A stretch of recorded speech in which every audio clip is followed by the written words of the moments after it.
All right, so this is my big red wing airplane that I've converted to 4S due to 6S motor problems. And I'm a bit surprised at how well it flies.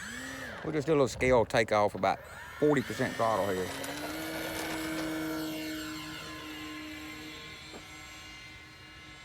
Turn the flaps off.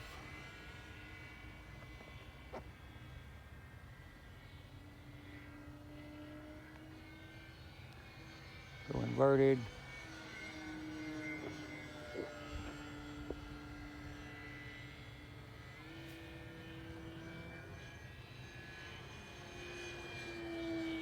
See about a snap roll.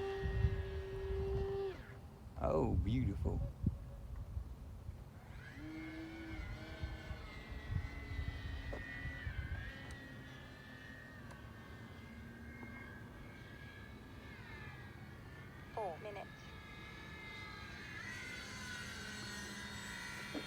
Golly, I'm holding a lot of forward elevator